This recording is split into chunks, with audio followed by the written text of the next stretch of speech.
Peace everyone, Unmask here and welcome back to the self-portrait live stream.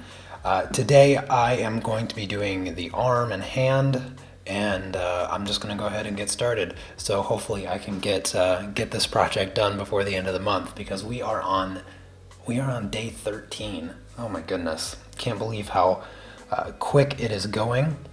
So what I'm going to do is kind of just work a base layer of solid color and then bring some of my other colors over top. I have some arm hair, but essentially what I'm going to do is I'm going to just completely ignore any hairs that you can see, and then that's something that I can add later on. So that's what I'll be doing to get the hairs on there.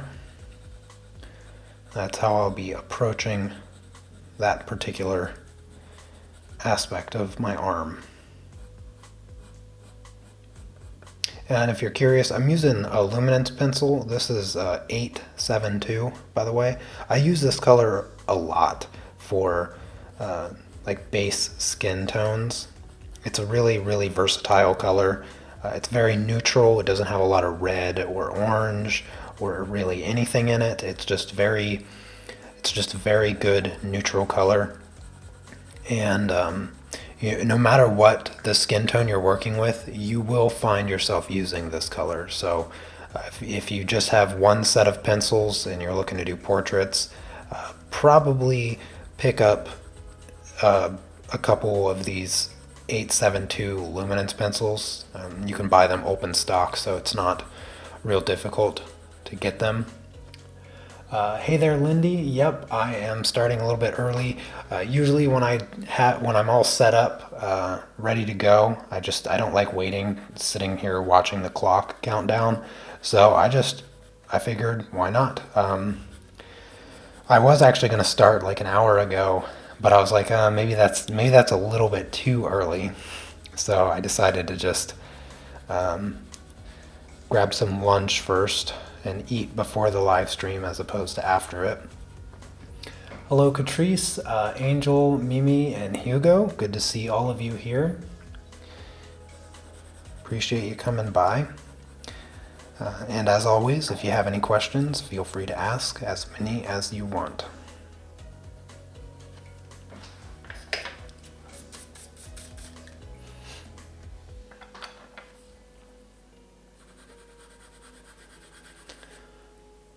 I have a darker part of my arm down in this area, so I'm going to kind of work around that shape, and it actually transitions right around this part of my arm. So I'm gonna block that in with a different color. I'm going to block that in with a 862. I was using 872, this is 862. This is a bit more of a purple color. I actually used this in the background.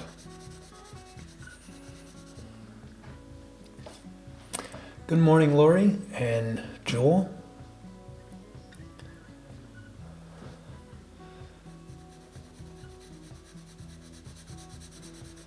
Appreciate you guys coming by, hanging out during the live stream. I hope you enjoy it.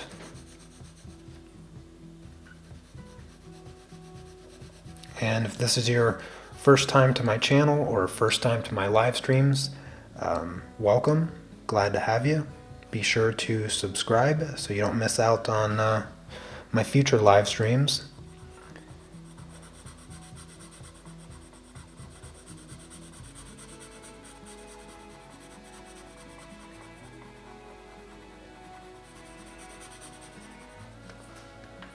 Alright, I'm going to go a little bit darker on my color here.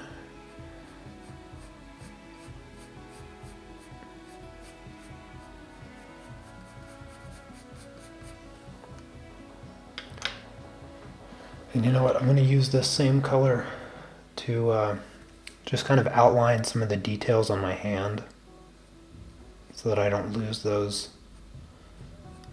lines.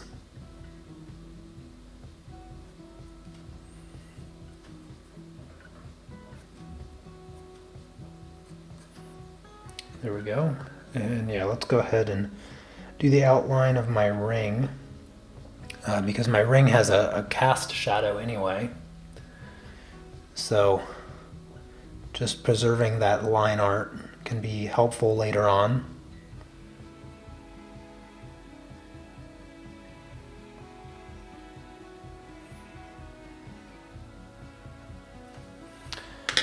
All right, let's go back to the base color now.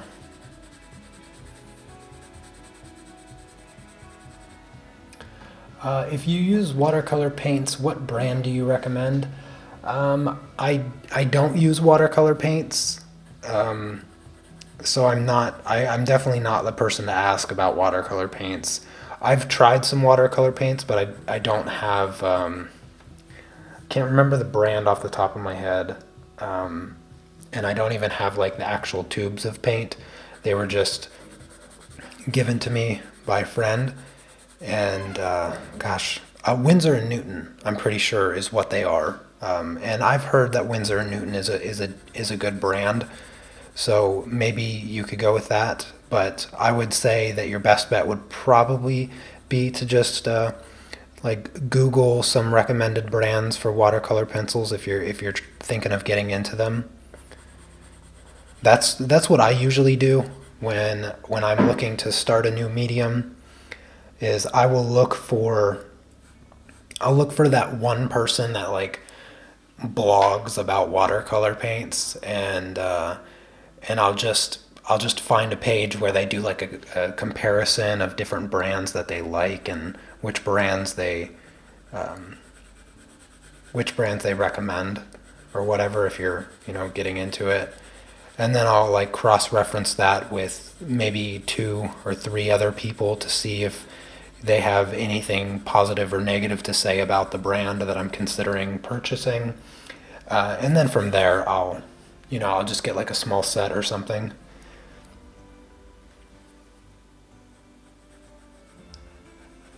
So that would be my best recommendation, is to just do a quick Google search and then cross-reference whatever opinion you come across first. Missed the last 3. Glad you made it for this one. I'm glad you made it for this one as well.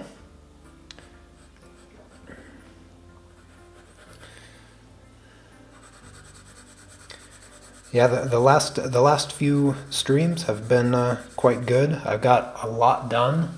Got a lot done on my face.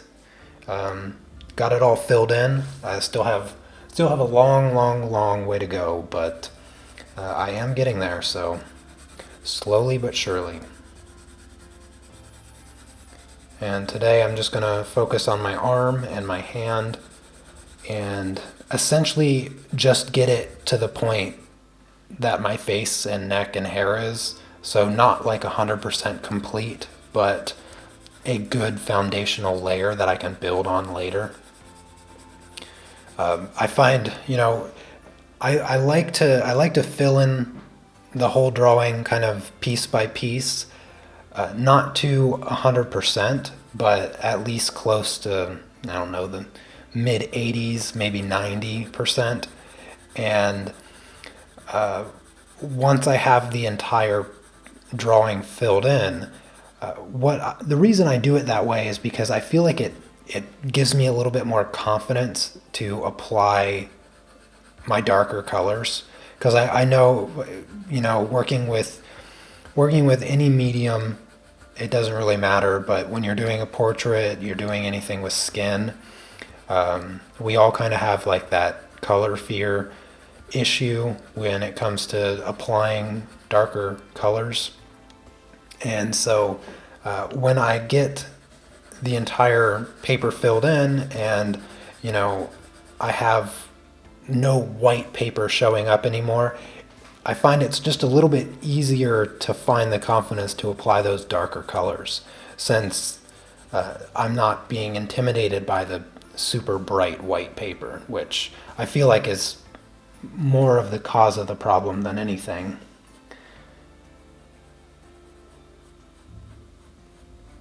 I did actually consider doing this project on toned paper, but my toned paper is a little bit smaller than this. It's not quite this size, and I didn't want to go any smaller than this picture here, because I thought if I go any smaller, I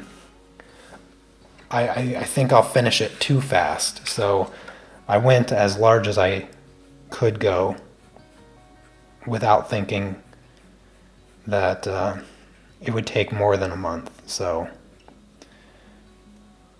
I basically chose my size purely based on how much I think I could do with daily streams in a month. And so far it might even seem like I'm going too fast, but I can assure you that I still have so much work to do on all the parts that appear to be done. And that will be the really, really slow stage. So I'd say if I spend like 3 days just reworking the face and the neck and the hair and just that whole part, 3 days doing that, I'd say maybe 1 day with my arm, and then probably another 3 days with my shirt, and then possibly one more day with the background. So what's that? 8 days. So I need to have everything filled in by the 22nd ish, 20th to the 23rd, somewhere around there. If I was to give myself a good estimate.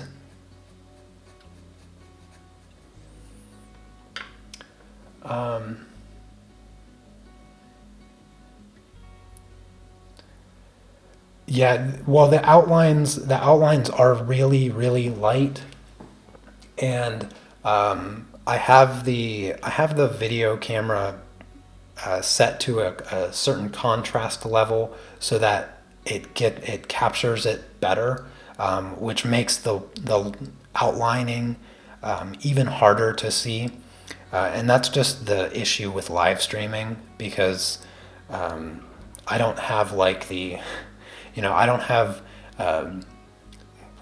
news network level of equipment here. So I have to kind of like make adjustments the best that I can to get the best quality. I'm not even able to live stream in high definition. So I can't really do much as far as making the lines show up more.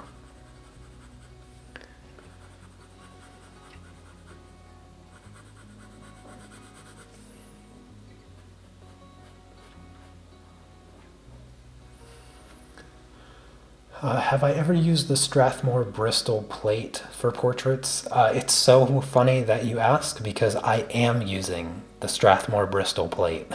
It's my favorite paper to use with colored pencils, so I use it all the time. It's one of my favorite papers because I like to use markers a lot, although I haven't really used markers recently. And it takes markers and ink superbly, and then you can use colored pencils right over top of the markers, which is just one of my favorite things to do. So that's why it's one of my favorite papers. Oh, hey Chrissy, good to see you. Glad you're able to make it to today's live stream.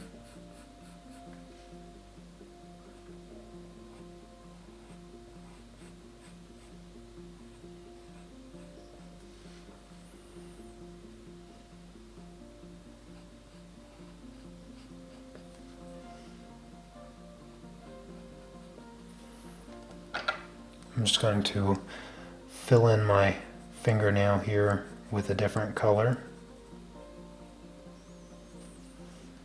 A light purple and a light pink.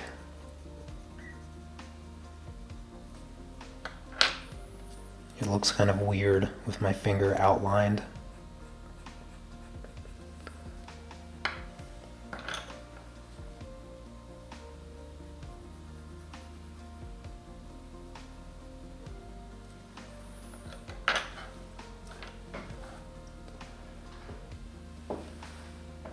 Oh, good morning there, Barbara. Oksana, good to see you as well.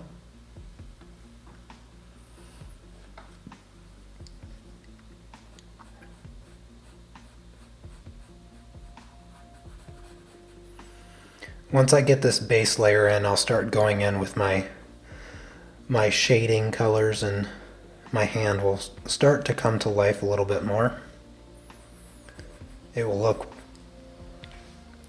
really flat, cartoony, until I start bringing in those colors.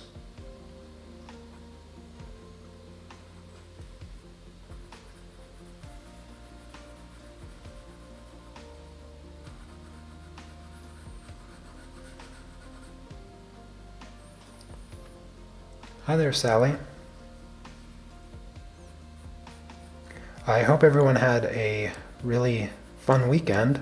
If you weren't hanging out with me all weekend while I was streaming, most of you already know my weekend. But well, I guess one of the new things that I haven't mentioned yet was my wife and I we decided to go through the Karate Kid trilogy. We haven't watched the Karate Kid 4 since they branch off into different characters or whatever, but it had never occurred to me that I had never seen the Karate Kid 3, where Daniel and Mr. Miyagi open up they open up a bonsai shop, and to be honest with you, I felt like they were struggling. I felt like they were struggling to come up with a halfway decent idea for that movie. They were just trying to, like, I don't know what they were trying to do in that movie, but they failed. You can pretty much skip the third movie. You're not missing anything. And one of the things that my wife and we were laughing at was the way that they end. Like, the way that they end the Karate Kid movies is so funny. It's just, it's the climax of the movie, of course, is always like when he's about to fight his mortal enemy, and then the ending is just like, it's like the whole movie just builds up to this one fight. The fight lasts like 3 to 4 minutes. He wins, and then the camera pans over to Mr. Miyagi's goofy smiling face, fades to black, and it's over. And it's like, what? Like, we didn't even see him like receive the trophy yet. And it's just so funny how they end those movies. It's been a really, really long time since I watched the Karate Kid, but it's just so goofy and funny.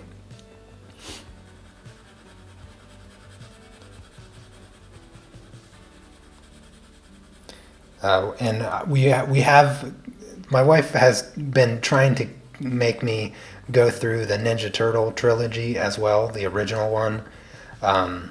But I always tell her that the first movie is the only good one, because afterwards, after the first movie, the Ninja Turtles, they completely change the direction of how they do the movie. In the first one, the movie is like shot really dark to make the Ninja Turtles appear to be very realistic, and well, as realistic as they could. But if you watch that movie, you'll notice like there's a lot of just dark scenes. It's very dark. It's a lot of scenes are shot at night, or when they're in the sewer. It's dark. Everything's dark, and even when they're not in the sewer, things are usually shot at night. So it's just an overall very darkly shot movie, and I think it adds to a really cool tone of the movie overall. But in contrast, the other two movies are not shot that way. They're well lit. They're more cartoony, and for me, they're just not as fun. I don't like them nearly as much. The Secret of the Ooze is super dumb with the whole ooze thing. And then the third movie, they introduced time travel for no reason whatsoever. But yeah, so that's my weekend. Hey, what's up, Cece? Good to see you. Progress is going well. Got all that done, and then just moving on to my hand now.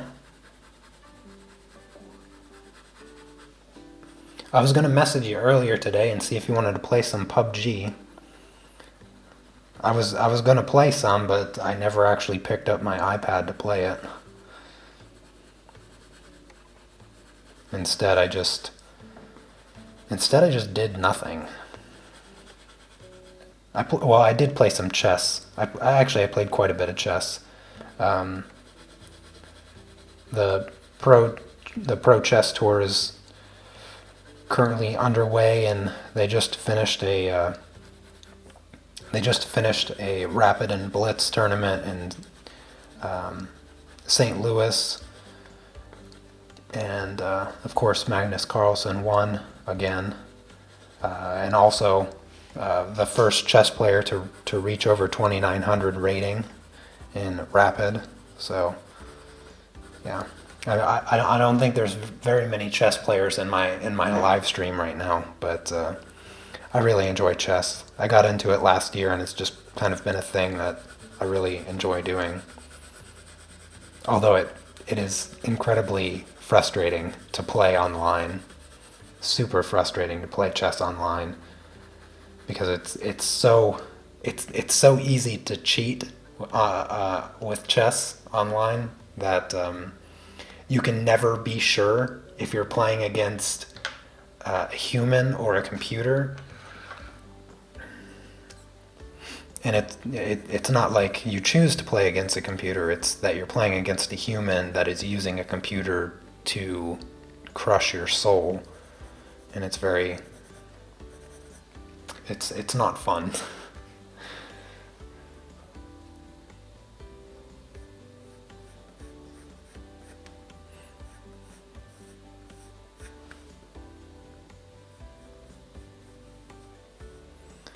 Alright, so I have a pretty good base color down. Now I'm going to apply some of the other darker shades, and then I'll smooth it out with some solvent to get a better foundation, and then I'll really start getting in there with some of the darker colors and stuff.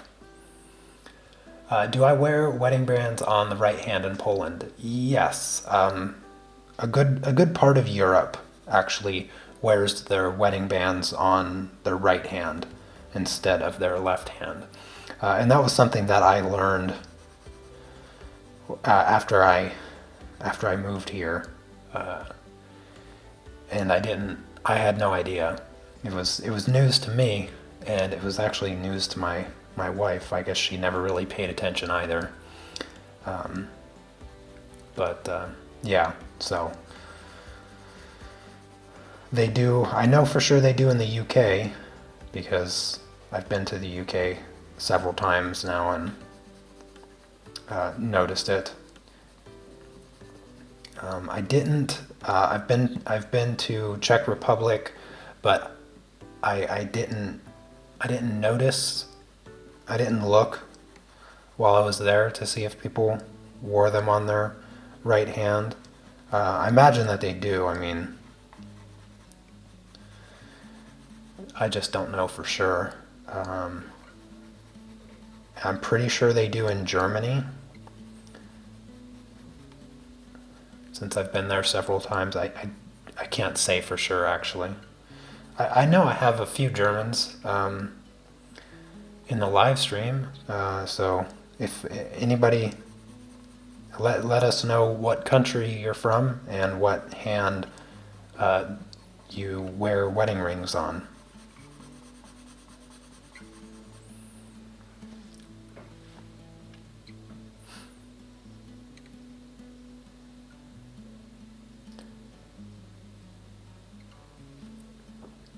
Yes, hands can be very, very tricky. That is so true.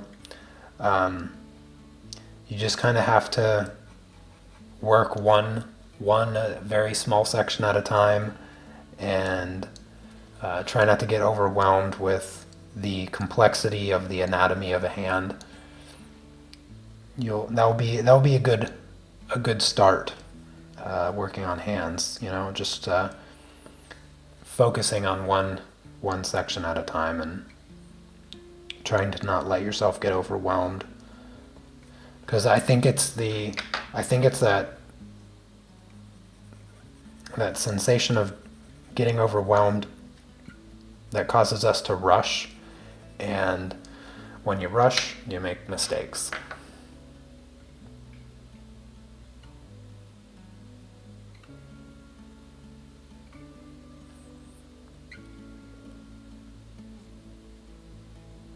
Okay, so UK wears it on the left and Germany on the right. Well, I guess when I was visiting the UK, I just was seeing people from other countries. Um, I was playing poker when I was in the UK, and I mean, I would sit down at the poker table, and there was like not a single person was from the same country. So we had like the whole of Europe represented at the poker table, um, every time I played. So I guess there was people wearing them on either hand, depending on what seat they were sitting at. But I I for sure saw plenty of people wearing them on the right hand, so I just assumed that the UK was the right hand, but I guess I was wearing it on my right hand, and I wasn't from the UK, so that makes sense now. All right, I don't have too much pencil laid down yet, but I think it's okay to use some solvent. I gotta grab my tissue. I gotta make sure my brush is clean because yesterday I was blending out my hair. Um, Belgium wears it on the right hand, left hand UK. Do I usually trace when making a portrait, or do I do freehand? So, for the sake of speed, I generally trace just about everything because I have to do like one project after another, um, and so yeah, I generally do trace them, as do nearly virtually every single professional artist. Um, it's it's less about impressing people when you get to a certain stage, and more about completion, because we have, when you have a project you got to get done, it's not really viable to sit there and sketch and finick with all of it, because there's several tools that or several techniques that you can use to draw accurately. For instance, the grid method is a very popular one, and it's something that everybody should know how to do. So if I were to, even if I were not to trace, I would still use the grid method to do the drawing, and I would get, actually, to be honest with you, if I did do the grid method, I'd probably get a more accurate line art because of the way that I trace my drawing. If I actually used the grid method, I would be drawing it essentially at a higher quality level as opposed to my tracing, because I kind of minimize my lines when I trace, but if I were to do the grid method, I'd have a lot more detail in my drawing. But the only problem with that is having to then erase all the lines. Not the grid lines, but the actual drawn lines. Because what I'd end up doing, if I were to use the grid method, I would essentially be doing the same process that I do now. I would be drawing on a separate piece of paper, and then I would back trace the original sketch.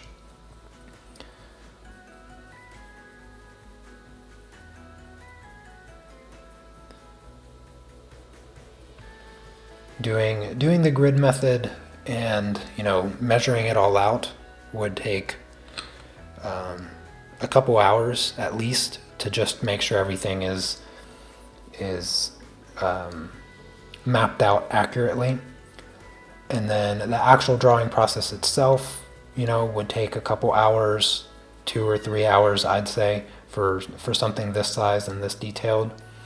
And then, of course, I'd back trace it onto my fresh, clean paper, so I wouldn't have to worry about all the grid lines.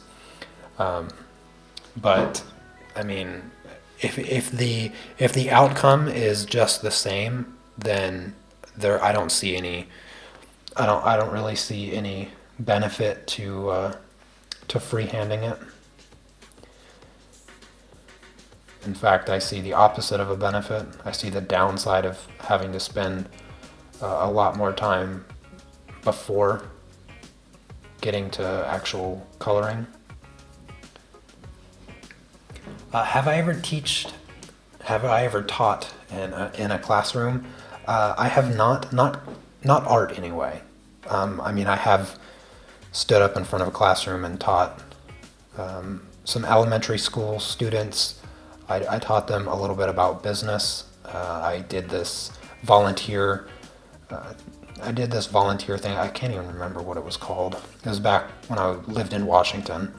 And I did that for a couple months. And then I have volunteered in a high school classroom, but not taught. I didn't teach anything. I just would go around the classroom and help them with their calculus.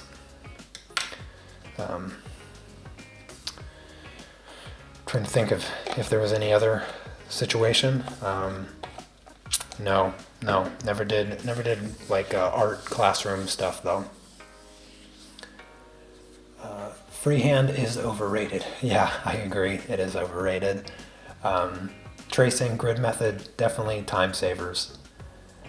Yeah, there's no way to trace color. You can't trace color. So no matter how good you are at drawing, it doesn't mean anything when it comes to the application of color and working on that stuff. So a lot of people don't have any issues with the tracing of line art. Every once in a while, you'll come across somebody that has like this distorted philosophy about how tracing is cheating or whatever, but the truth is, like, every old master found every possible way to make what they did easier. Like, that is literally the foundation of all progression in art, is how can we make it easier? Because, I mean, it wasn't even until like the late 1800s that oil paint came in tubes. So before that, you had to either pay somebody to hand make you oil paint, or you needed to know how to do it yourself. So would the old masters that had to make their own oil paint call new painters that have access to tubes of paint cheaters because they don't know how to make their own oil paint? I highly doubt it. In fact, they'd probably be like, oh, let me hook me up with some of those tubes of titanium white. I'm tired of mixing all this pigment together. So the same is true with tracing techniques. The grid method, there's this little story of how it was developed, but I want to say it was Leonardo da Vinci that was drawing a cityscape, and he was staring out his window, and his window had these rows of wood, so it turned his window into a grid, and he used his window to measure where things were on his canvas to paint the building outside or whatever like that. I could be getting the story wrong, but essentially that is the tale of how gridding came about. And that essentially turns everything into tracing. And then of course there's that old projector tool that old masters would use. They would have a setup in front of them, and it was like this little stick thingy that they'd mount to their table, and they would look into it, and it would use glass and a mirror to reflect the subject in front of them onto the glass, and so they could see through the glass on their paper, and they could follow what they see through the glass with their hand on the paper, and that was like the first art projector thing. So is that cheating if people use that?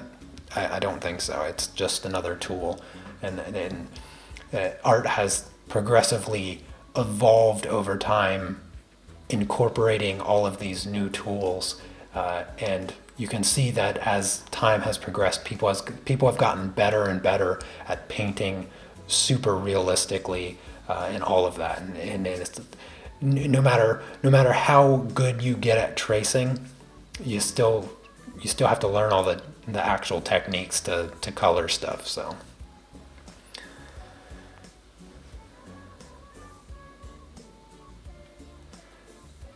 Yeah, that's a good way of putting it, Amy. Yeah, give 10 artists the same exact outline, you certainly will get 10 different drawings.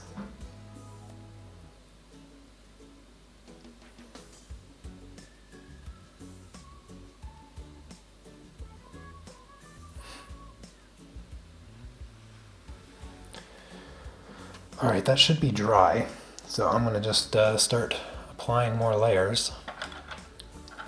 I'm gonna not focus much on my arm back here. I'll just do a few loose layers and get some color down, and then I think I'll spend most of the time focused on my hand area so that I can get some of those details a little bit more prominent and just looking better overall. I almost can't tell if it is dry.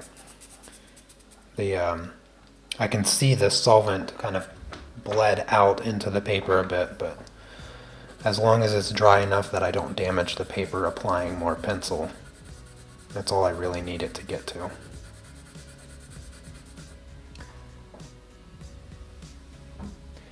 Yeah, there is a lot of great realism.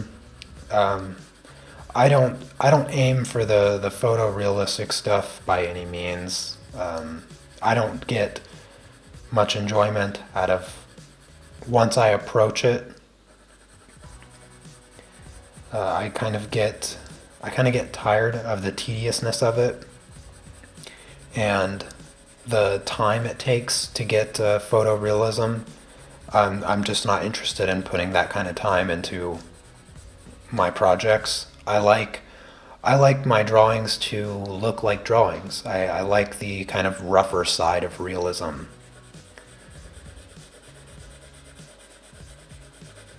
Maybe maybe one time or another I'll go for something like super realism.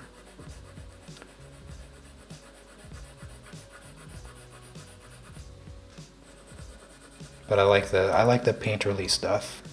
When I first got into oil painting, I thought that I wanted to do like the hyper realistic oil paintings and whatnot, but the more experience I gained with just doing my own projects and painting and drawing in general, I actually found that it was more enjoyable as I remained in a looser style than if I put the added pressure of doing something hyper realistic.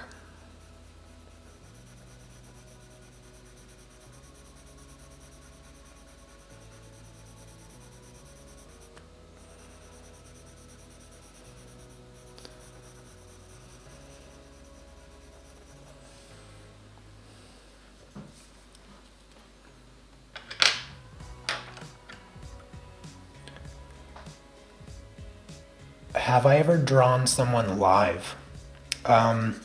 Not, not, not really. I mean, when I was in high school, I would sometimes draw the cute girl in class, but that was about it. When I was when I was 16, I remember this. This is a super extra cheesy story, so don't ever tell anybody. Um, when I was 16, or maybe I was 15 and a half, somewhere around there. It's when I was able to get my permit and for my driver's license, and you could either take a driving class, and you could get your license like as soon as you turn 16, or you could wait until you're 18 and skip the driver's class. I don't know why that's a thing. It's not like you're any better at driving just because you waited 2 years. But anyways, so I took this driving class in order to get my license as quickly as possible. And there was this super cute girl in my driver's class, and I was just as shy and socially awkward as I am now. And me and my infinite wisdom thought, oh, I'm just gonna doodle her while I'm in driver's ed, and so I would just draw her over and over again. And I actually have a drawing that I did of her modified a little bit, that I can't even remember where it's at. It's in one of my old sketchbooks, but I have an original drawing that I did of her. But I just thought I just couldn't stop staring at her, in driver's ed. And so one day I wrote her a note, a super extra cheese ball note. I mean, enough cheese to, I don't know, cause a heart attack. And and I gave her the note, and I never heard from her again. So that was about the extent of it. But I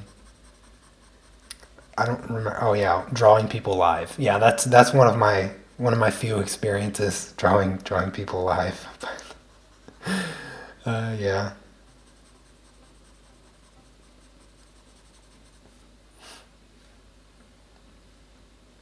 Yeah, super super awkward. It was.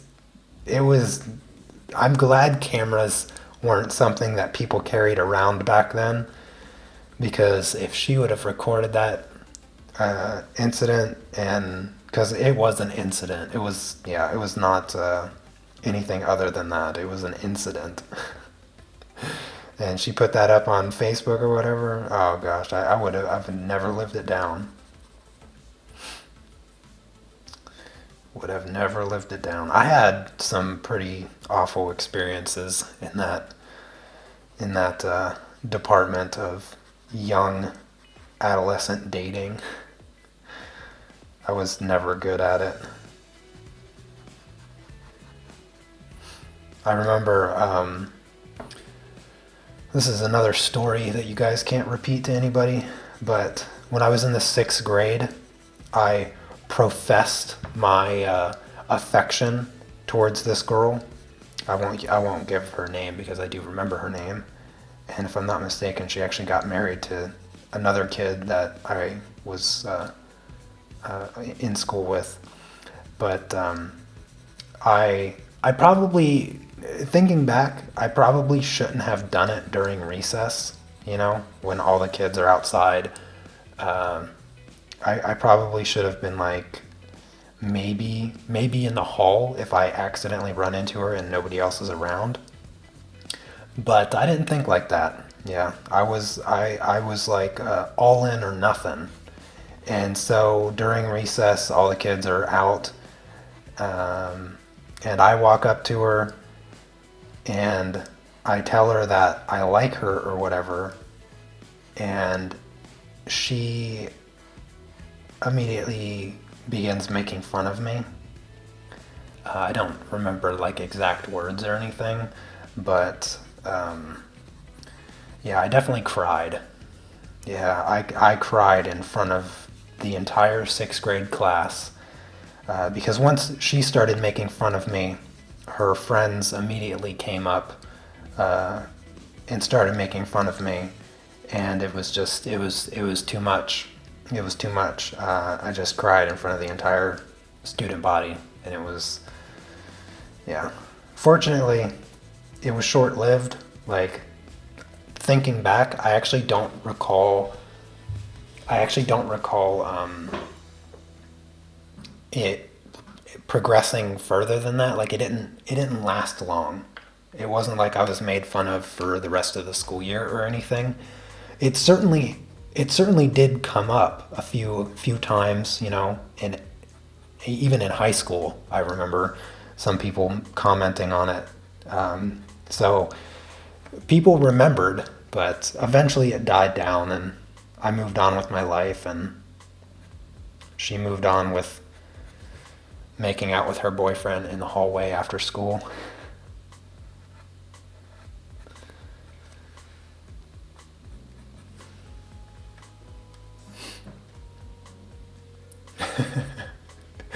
Yes, it does. It indeed does stay with me forever.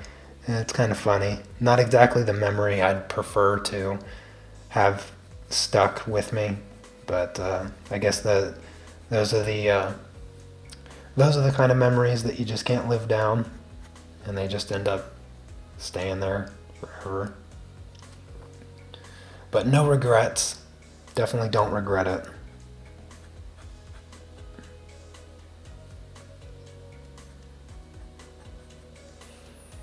I feel like I may have told that story before. I don't know. Something it feels familiar to have talked about. I don't know why. None of you remember it though? I feel like you should. I feel like you should have remembered it.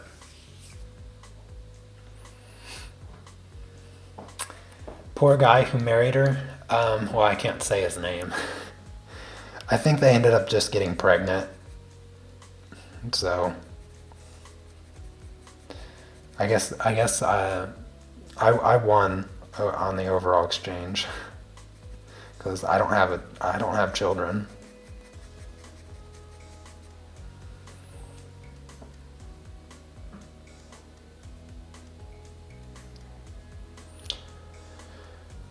Yeah, hopefully. Well, to be honest with you, there's a strong possibility that they're much better people now because I am a much better person than I was when I was in school. I wasn't, maybe incidents like that are what what fueled a bit of my rage when I was in school. But I had a really bad anger problem when I was younger. Um, yeah, I think I may have mentioned it before, but yeah, when I was younger, I definitely had a hard time controlling my anger, and I was just mad at a lot of things. I'd say most of it was probably like being angry with financial situation. I wasn't like the wealthiest kid, and of course you go to public school, you have those people that are far better off than you, and they always hang out with the other people that are far better off than you, and they just have an air of and like an aura of confidence and superiority that just radiates from their everyday life. And I don't know, perhaps that always bothered me growing up, but I certainly got over it. But I was a pretty awful person. I won't pretend that I wasn't. Um, there was certain there was certain people that I probably made miserable in high school and things like that. Uh, I changed later on. I didn't graduate high school being that person, but certainly middle school, I was a pretty terrible kid in middle school, I'd say. There was definitely a few people that I should probably search down and apologize to them for the things that I may have uh, the pain I may have caused them in school. Believe it or not.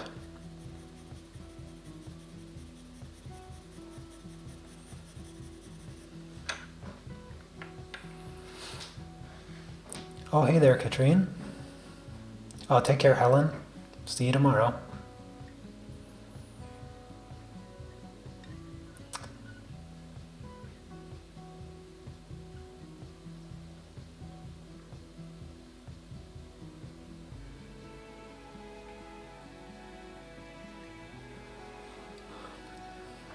Oh, that's interesting, Lindy. Yeah, this is just a peace.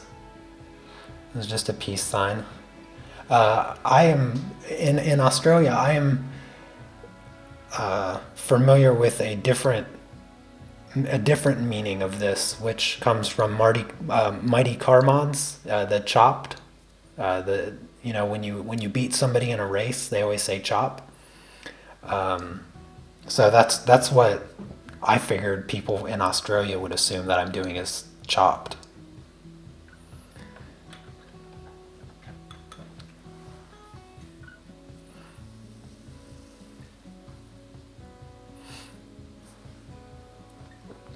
Yeah, I've certainly grown up.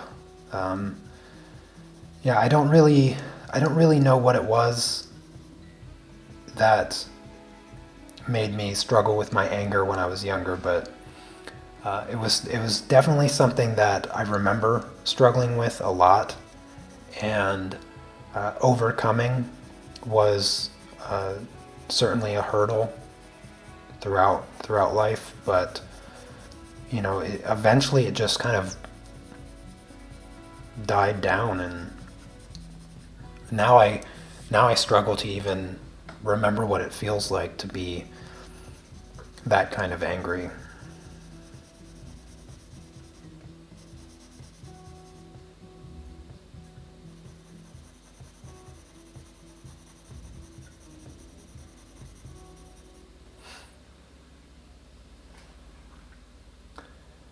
Always felt bad as a parent when my daughter was teased for not having the name brand things.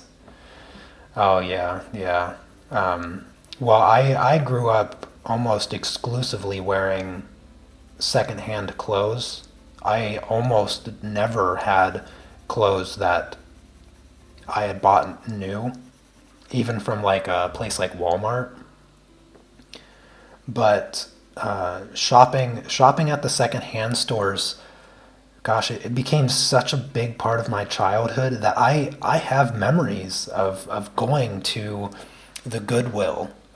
For those of you, I don't know if Goodwill is international or not, but it's a really big chain of secondhand stores in the United States. For those of you not in the States, and we used to go to Goodwill, and I would go to the toy section. I'd look for puzzles. I remember looking for pants at Goodwill, and I remember when I was in the sixth grade. When I was in the sixth grade, I got this ridiculous, like top tier level of ridiculous suit. Okay, this was a like canary yellow suit, jacket, pants, uh, and it was like the brightest yellow, just a super bright yellow.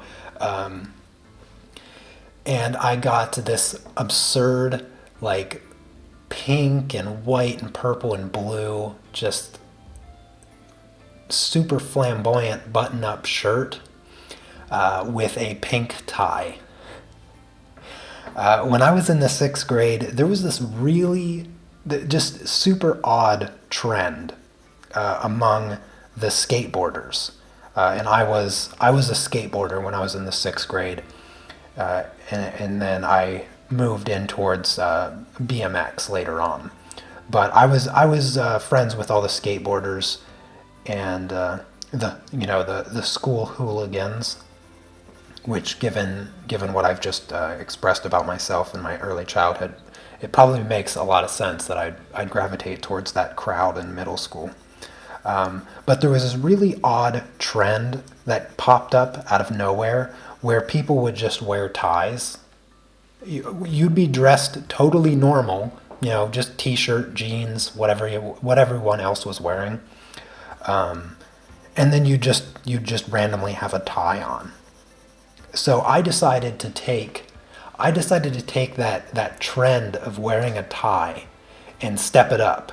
So I started wearing like really loud, like I had just raided Elton John's closet, button-up shirts. Okay, super loud, extra bright, and so I would pair it with the most absurd ties, the ugliest ties that I could find at Goodwill.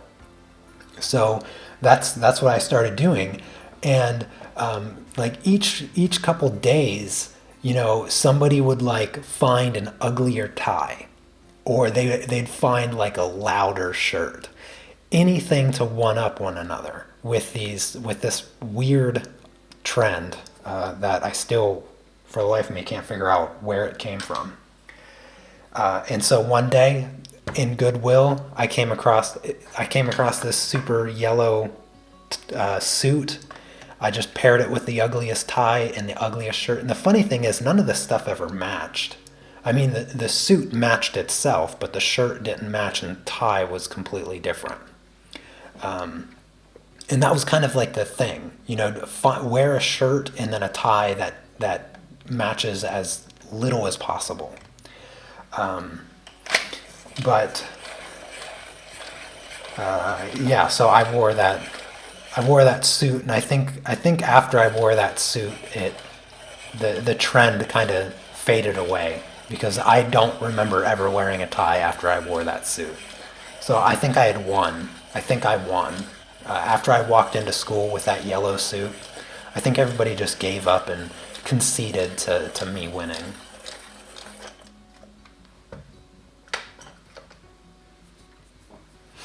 It was pretty funny. It was a fun and interesting time in childhood.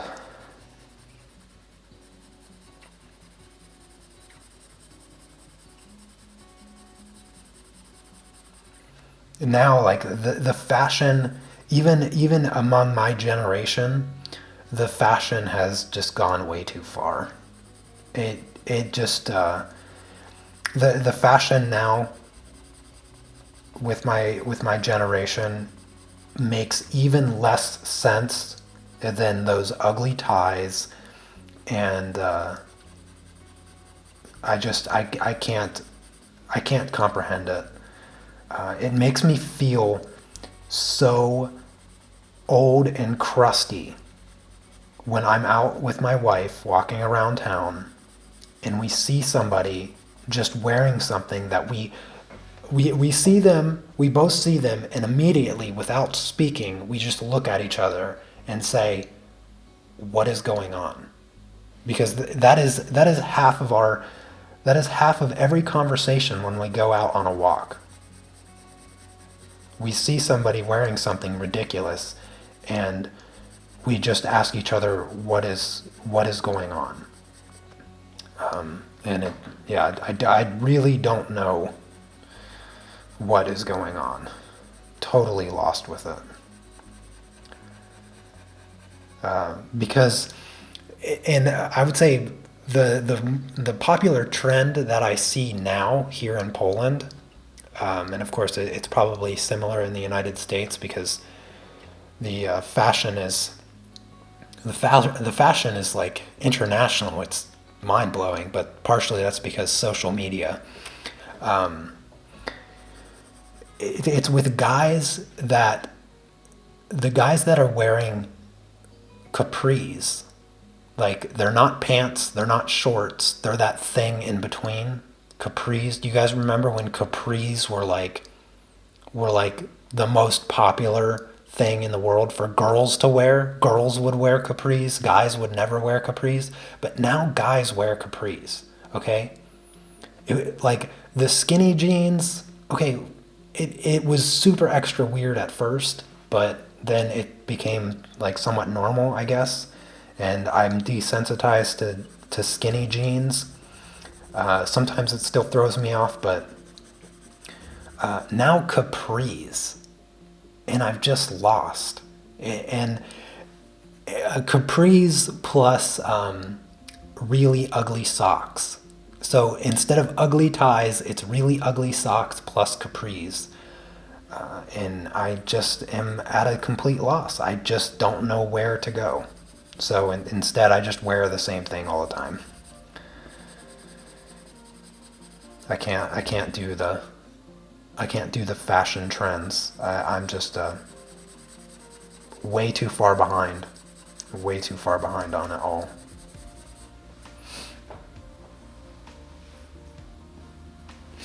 I mean, when I was in school, gosh, I don't even, I can't start a sentence off with that. Okay, it makes me feel like I'm 80.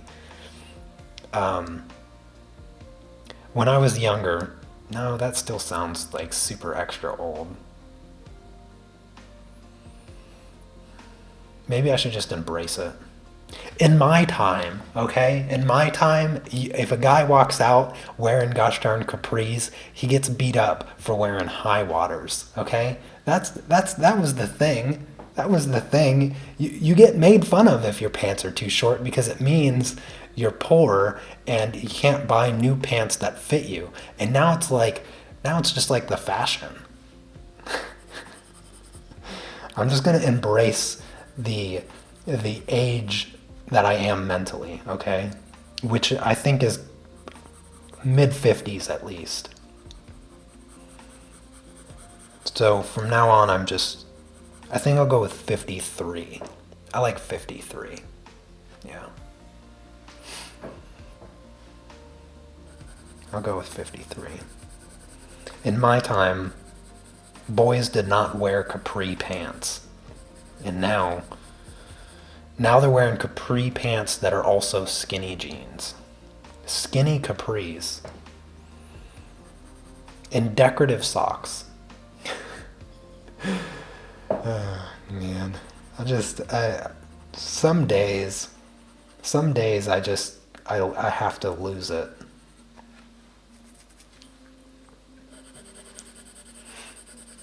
If I'm like this now, I don't even want to imagine what I'm going to be like when I'm actually 53. I really am going to lose it. I'm going to go crazy.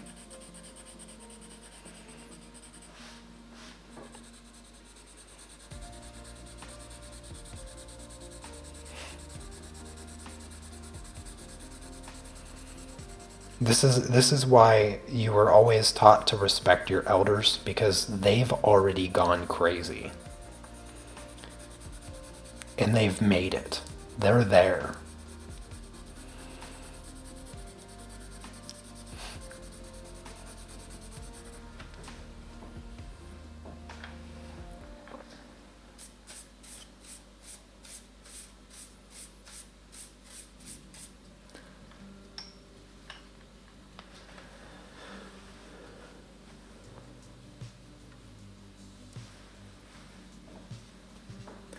What are the brand of soft pastels that I recommend for beginners?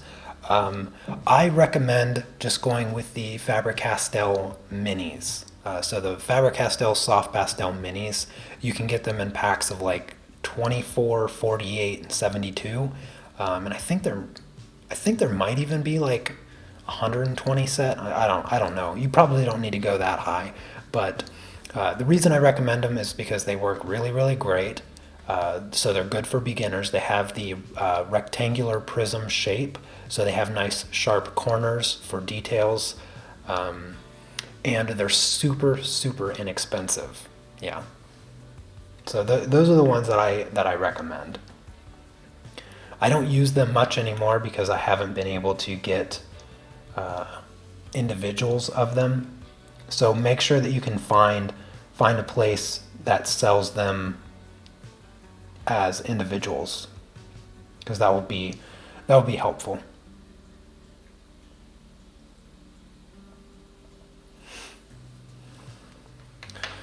All right, I'm gonna do a little bit more blending here.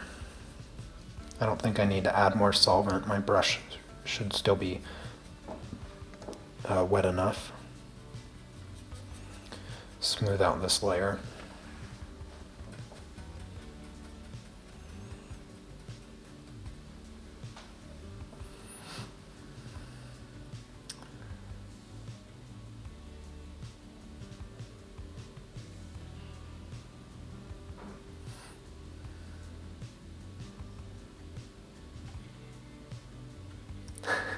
You're 50 this year and earned "get off my lawn" status.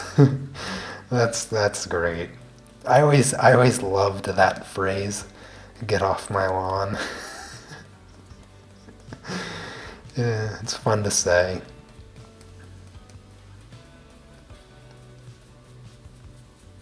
There was this one old neighbor that I somewhat tortured as a kid, to the point, no joke, to the point that he showed up knocking at my door while I was like home alone, carrying an aluminum baseball bat. And now you might be thinking, geez, what the heck did you do to this poor old guy? Well, the reality is I didn't really do much to him. He was just kind of weird. So he had this paved driveway, right? It was tarmac, so it wasn't cement. It was like that black stuff that has that other tar stuff on it that when it gets really hot it gets sticky. Don't know why anybody would want that, but his driveway was black. Okay. However, and I still to this day don't understand why.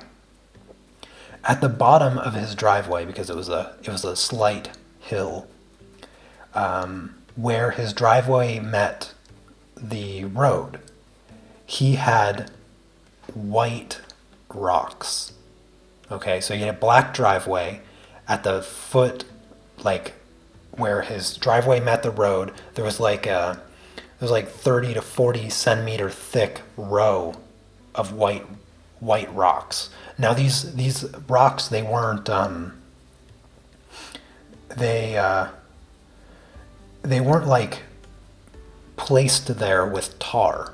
They just sat there. They were just rocks that were piled there at the end of his driveway. Well, I used to ride my bike past his driveway to just go out and, ride my bike.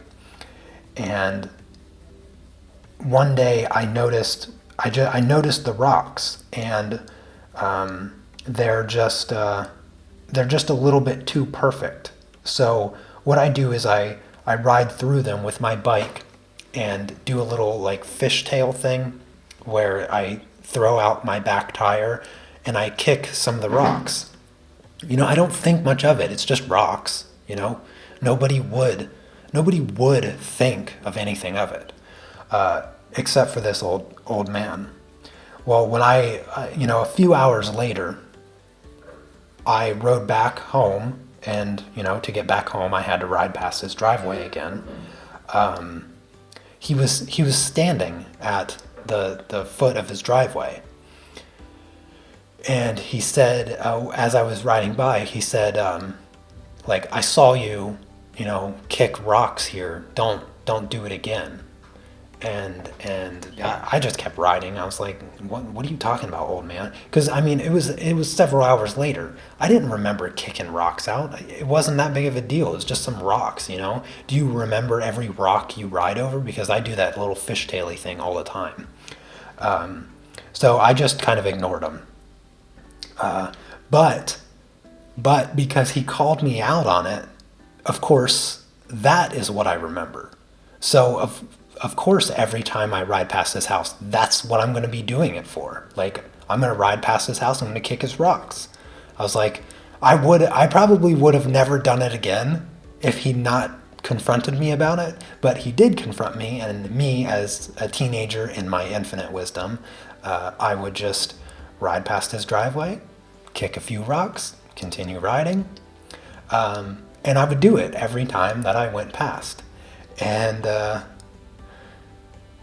one day I did it, and he was outside, and so he saw me do it. But I did it coming home. I'd do it both directions. I'd leave, I'd ride past, I'd kick rocks. I'd come back, I'd kick rocks. So I was coming back home. I kick rocks. I come around, park my bike, go inside my house. 10, 15 minutes later, it's just this super loud pounding on my door. And it's this old dude with a baseball bat screaming at the top of his lungs. And to this day, it just baffles me. It's like, they're just rocks. So I never really understood it, but now I understand it. I do understand it now.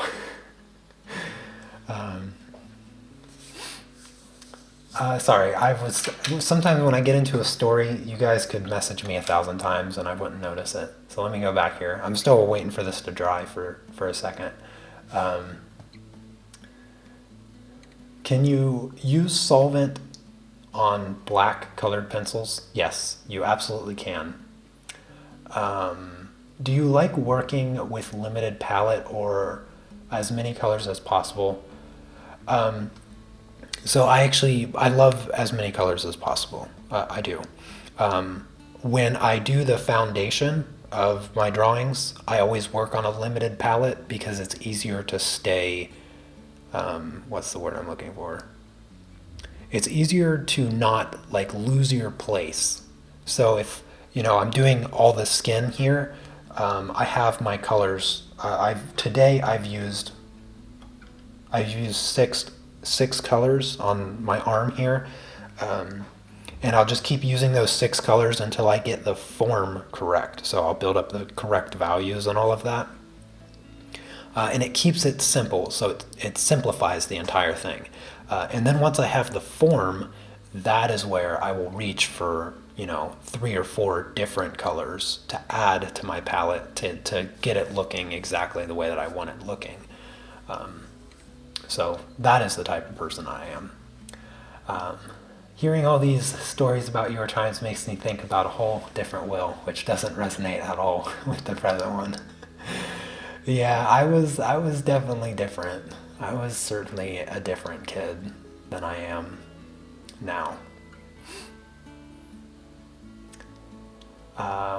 Will, what did you think about using soft pastels for background of colored pencil drawings? I don't mix those mediums. I don't like mixing colored pencils and pastels. Not because you can't, but because I don't like the textural differences.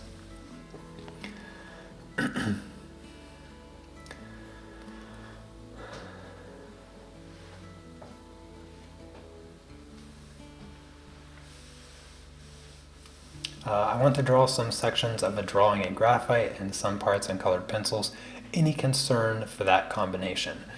No, not at all. I would say you're good to go. Colored pencil and graphite, yeah, they'll work good. However, I would recommend that if you have like really dark sections, I would actually do that with like a black colored pencil. But if you really want to, keep it nice and consistent, what you could do is just use your cool or neutral grays from your set of colored pencils to do the graphite part, and then just use colors in the other part. You'll get the same effect, but you'll have a uniform texture on the paper. All right, I am going to get back to coloring here. I think I'm going to maybe zoom in a little bit and try to work on my finger, like one finger at a time.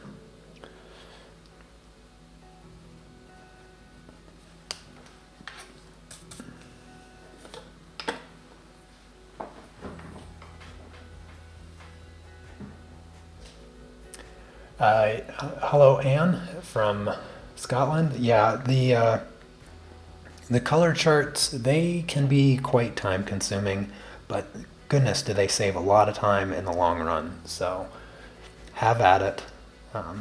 And you'll find that once you get into it, it's actually kind of fun. And then once you have them, they make great additions to the wallpaper.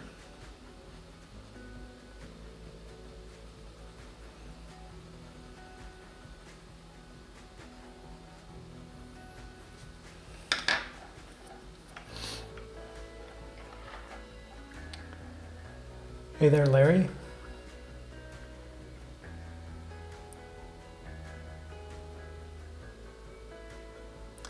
I can't help but wonder when my voice has gotten to this volume or this quality. Let me think.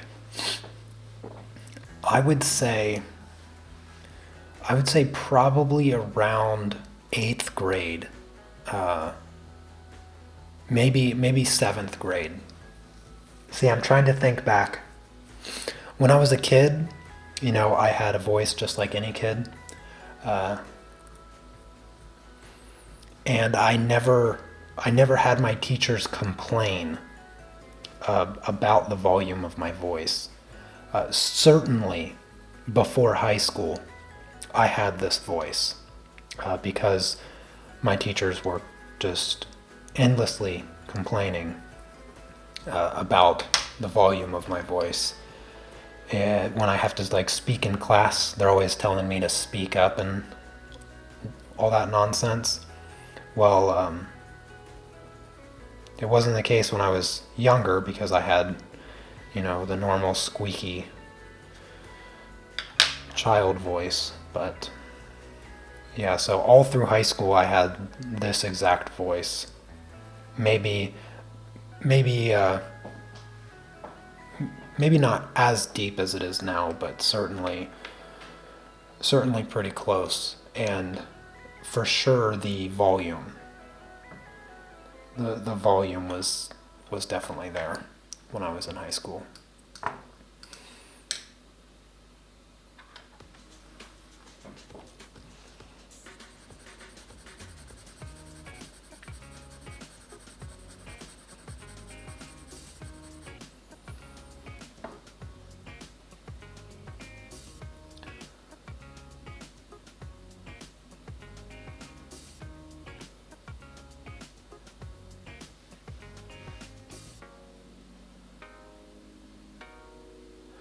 Would it be a problem if the solvent got on the graphite and colored pencil graphite piece? It wouldn't affect the graphite, but graphite itself will smear very easily, so you'll want to be cautious not to rub your brush through it. But you know how the solvent seeps over into the paper where you don't apply it, like it is here. You probably can't see it, but it's actually seeped into the paper this far. It has stopped here. You can maybe see the slight halo effect that has happened. When I blended out my hair, it kind of created this halo because I accidentally used way too much solvent. And there's this little line here. It might cause that a little bit on the graphite, but once it's dry, you'll be able to cover it up and it won't be a big deal. So just be cautious but it's not that it's not that serious. So.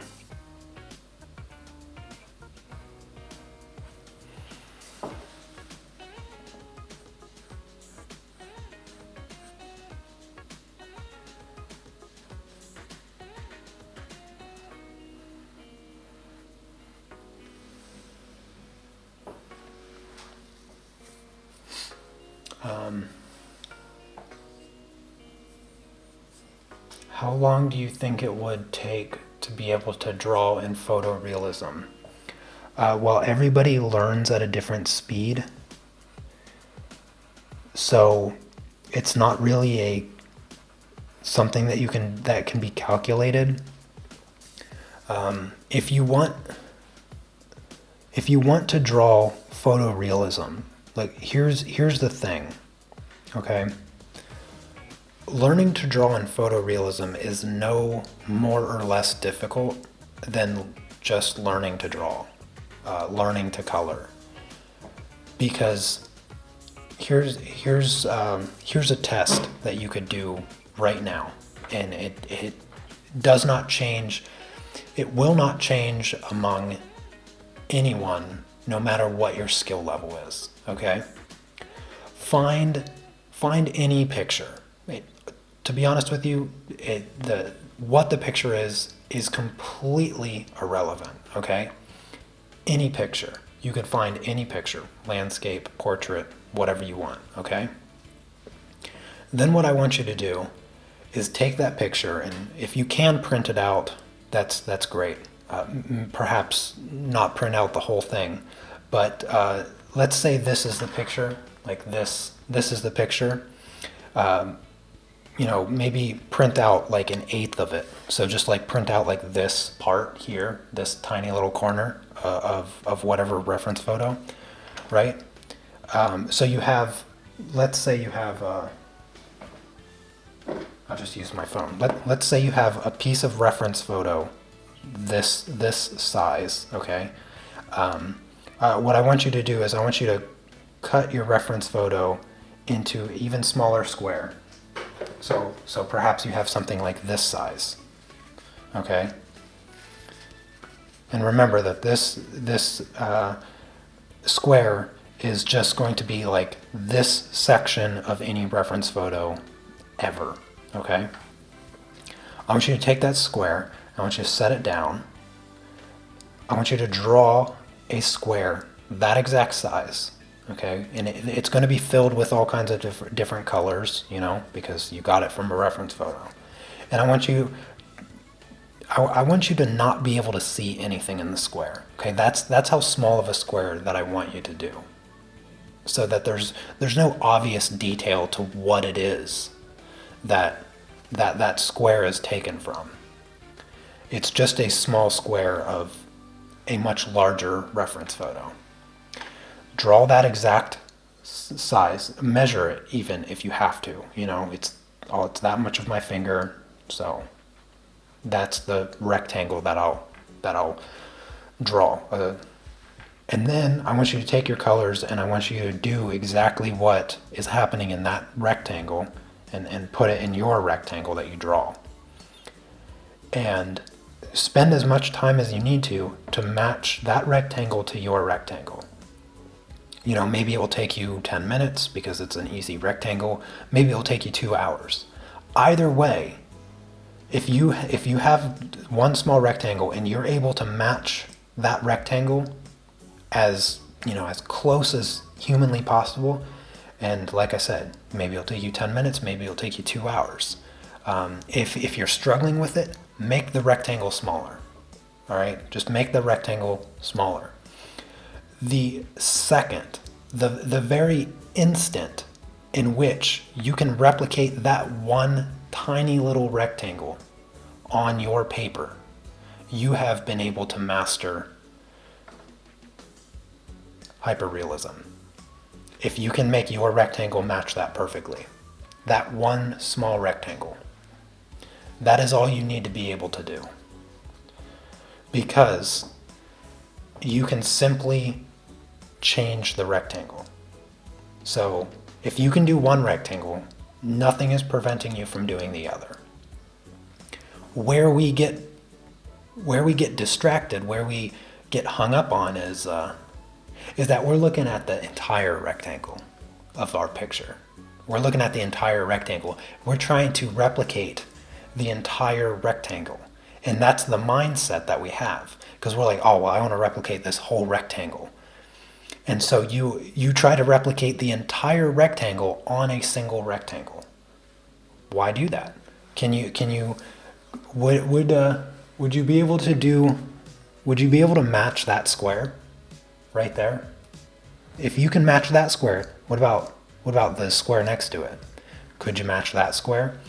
What about, let's do like a corner of my eye. I don't know why I'm doing this, but yeah. What about this square? Could you match that square? Could you match that teeny tiny little square there? You know, maybe you'd have to spend a little bit more time on it, but I bet at any level you could match that square. And if you can match that square, you can do hyperrealism. It's just going to take you a really long time.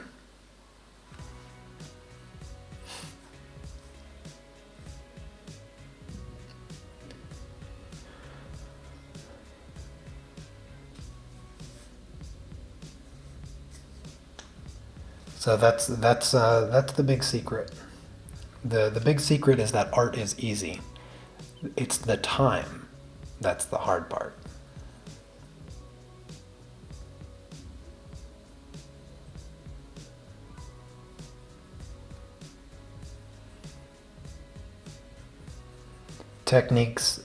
Art techniques come in handy when you want to do larger rectangles. What's the weather like in Poland? Right now it's been very bipolar. It can't decide whether or not it wants to get closer to summer or revert back to winter. It's been kind of irritating me lately, actually, because I would like for it to be summer. It's been raining quite a bit the last week, but I actually have no idea what it's like today. I have my windows blocked off.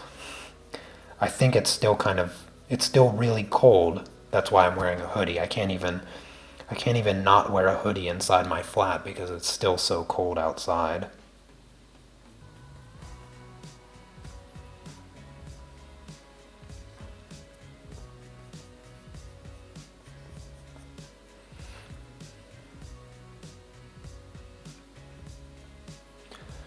Oh, thank you, Sally. Hopefully my breakdown resonates with a few of you, because that's the reality of doing art. Is it's not actually as complex as we tend to make it. It's really just about taking the time to match those little squares. And in the case of what I'm doing here, instead of working on a square shape, I'm just working on a hand arm shape. That's my breakdown.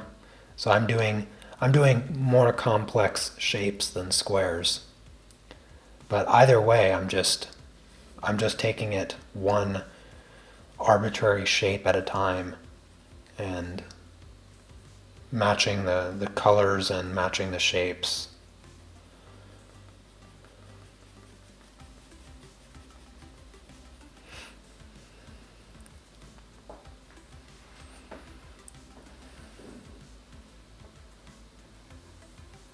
What is my opinion on Powder Blender?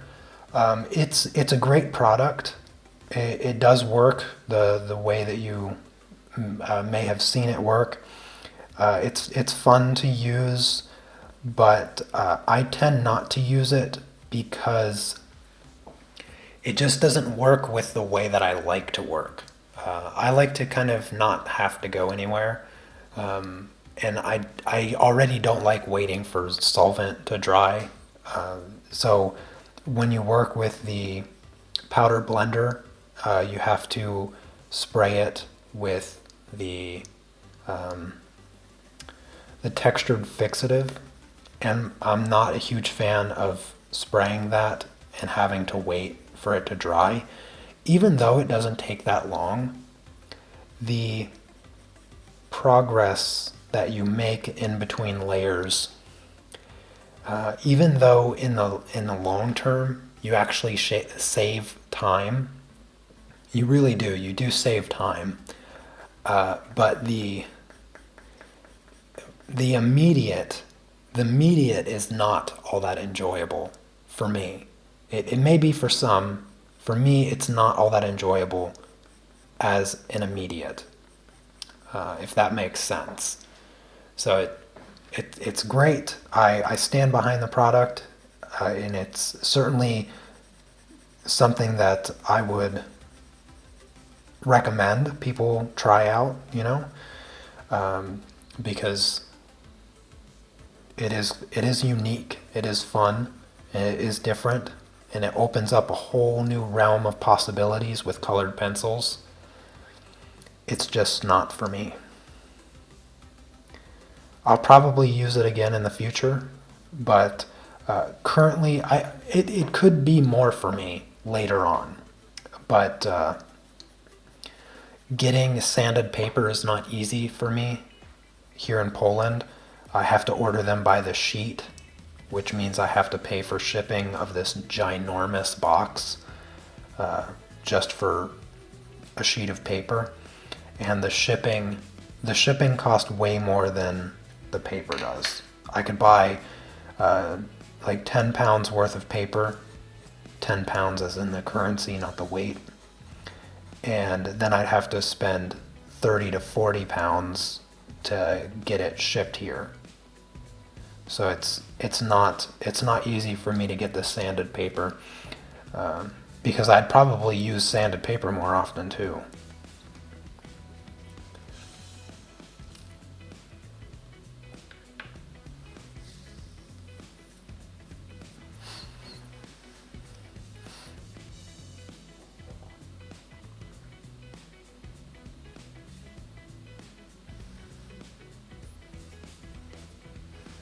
Do I use natural light? No, I don't use natural light. I have two overhead lights that are that way, and then I have two table lamps. My overhead lights, I think they're a cool white. I think so. And my table lamps are LED. So it's pretty neutral. It's a fairly neutral light. Lighting is always a hassle and a headache to deal with when you have cameras, and it's something that I still need to work on for my studio space, and hopefully when I have a legitimate studio space, I'll be able to solve my infinite lighting issues. But part of the problem is that all of my lights have to be temporarily placed. So I have to have a lot of flexibility with how I do things now, because I only have that overhead light as like the main light source. But the problem is my camera stand and monitor stuff, the light is behind it. So if I don't have it a really particular way, it casts a shadow across my table, which doesn't make for very good drawing videos. Who is my favorite colored pencil artist? I don't have a favorite colored pencil artist. I don't actually think I have a favorite artist. I don't think I have a even favorite artist.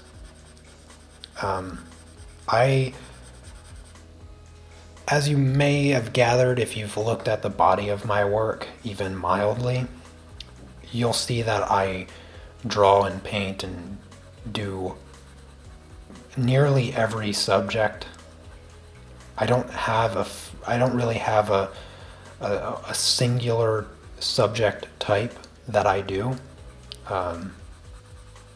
even though I have a favorite subject type.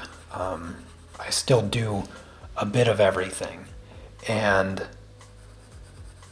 so when I come across work that I like, it also involves a little bit of everything. You know, landscapes I enjoy, and still life I really enjoy, and portraits I also like. So I have an interest in all of this stuff. And so I can't really pick a favorite artist because usually, almost always, artists have a bit more of a niche for their subject matter, and they usually tend to kind of have a style, a particular style that is identifiable, and so they kind of stick to that same thing. And I might come across to one of their pieces, and I'm like, oh, I really like that. It looks really cool. But then I come across a completely different subject by a completely different artist, and I like something that they've done just as much. And so I can't really pick a favorite artist because my favorite artwork are always by different artists, and I just don't get too caught up in the actual artist of things. I guess I just kind of appreciate the artwork and then move on. So sorry to disappoint, but yeah, no favorites here.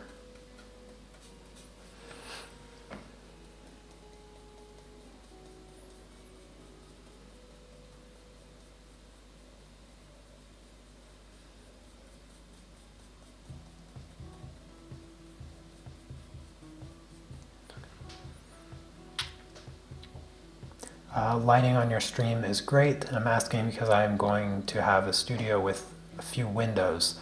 What I would recommend you doing with those windows is either getting blinds that have 100% light blocking, whatever it's called, because I use cardboard to cover up my windows so that none of the outside light gets in,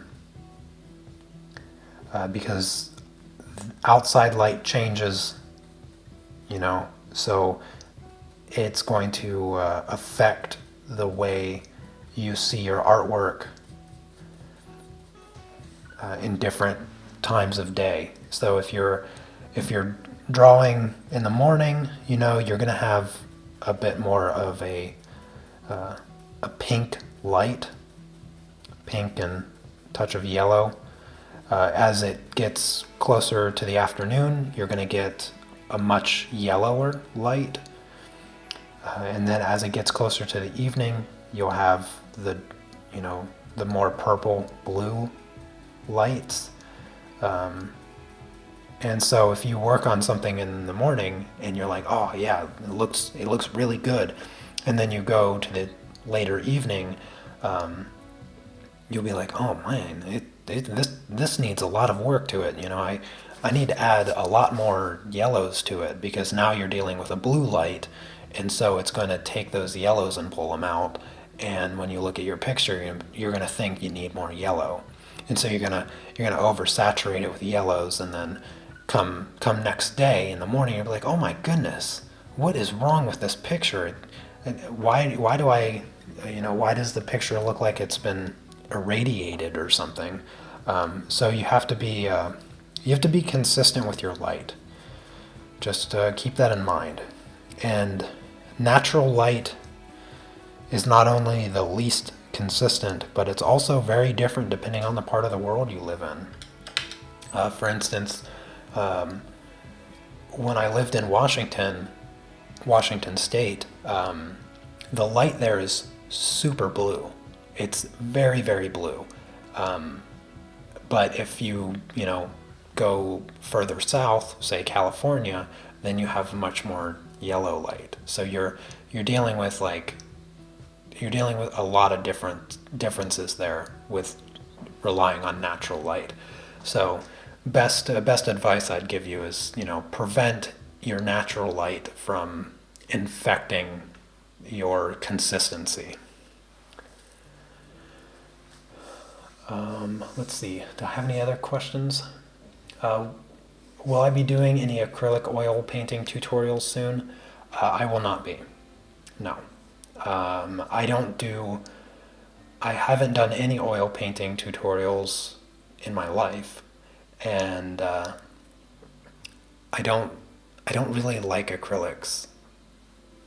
I actually don't have a better answer to that. Yeah, just in comparison to oils, I just can't get on board with acrylics. They just are dry and they're boring, and they just look flat and uninteresting, and yeah, I'm just spoiled with oil paints. I may do I may do like an oil painting live stream eventually. Maybe not here in this space that I live now, but in the future I might. Once I move and get a real house to live in.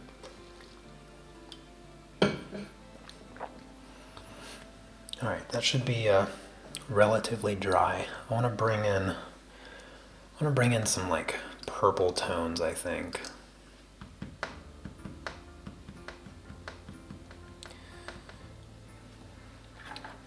I could try this. Yeah, I'll give this color a try.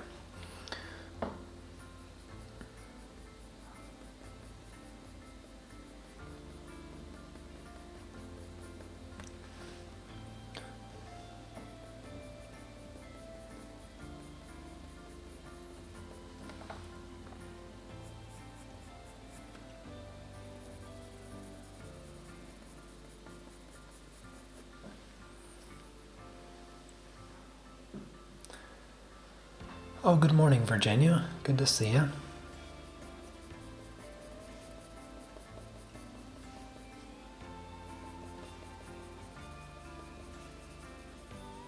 Now I'm just doing a little bit of toning, not too much. I certainly won't be finishing the hand to 100% today, but I think with a bit of toning, it will bring out the shadows a bit better, and certainly make the hand more alive looking. And then I'll probably put in a bit of the knuckle wrinkles. That will make these fingers look a little bit more natural, because right now they just look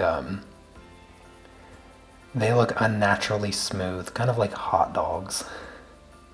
They look like hot dog fingers. This one's not very straight. This finger's not very straight because I broke it when I was younger. I broke this finger too, but it was a bit straighter. This was a worse break. Broke it right along this knuckle here. I broke this finger too, and this pinky. I broke a lot of fingers. I'm a finger breaker. I think two of them were skateboarding. One of them was snowboarding, and the pinky was BMX. So at least I broke them all doing cool stuff. Actually, no, I lie. This was my first finger that I broke, this one here, and I broke it sled riding. Yeah. Was it sled riding? Yeah, it was sled riding. So it was almost cool, but I was a champ, okay? I was by myself. I broke it by myself. Didn't cry. I went home, no joke. I went home with a broken finger, watched cartoons, drank a gallon of orange juice, and just soaked my finger in a cup of ice water. And then I made a splint. I made a splint out of popsicle sticks and tape. The other fingers that I broke, I went to the store, I went to Walmart and got one of those finger splints.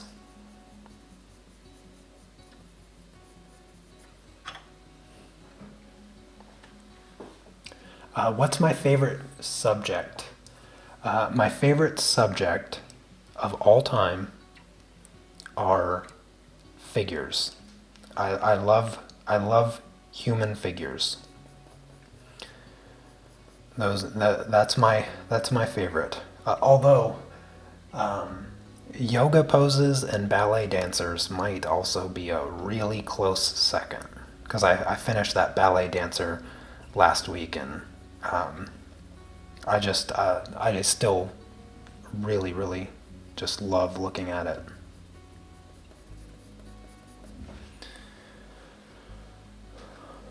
But those are my favorite subjects.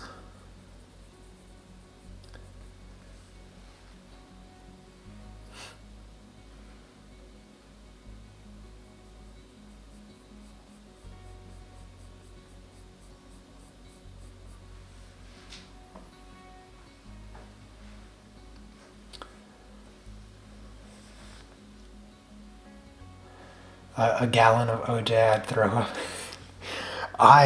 Oh man, I could still do it. I could still just have just a 2 liter of orange juice and just be perfectly content with life afterwards. I love orange juice. I love it. It's my favorite.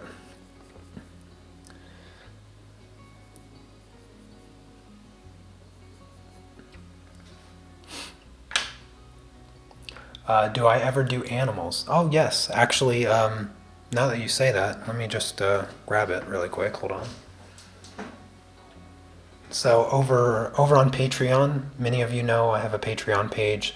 Every Tuesday I do live pastel tutorials. Every Thursday I do live colored pencil tutorials. This is a project that we're currently in the middle of. Over on Patreon, we're doing a lion in pastels. I'll actually be working on this tomorrow. We're going to be doing more of the details on the face and bringing in some of the fur texture. Right now, the colors are just blocked in, so there's still a lot of work to be done. But yeah, so that's a quick shameless plug of my Patreon page. And a little look of what I'm working on over there. So yes, I certainly do animals. I have many of them on my YouTube channel. And you can check out like the final pictures over on my Instagram also.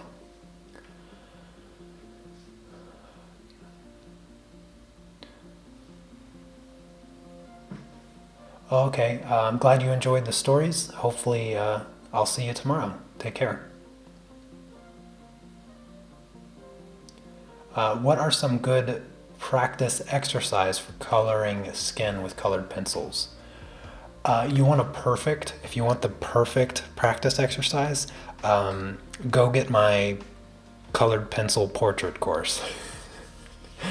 There's the best way to practice.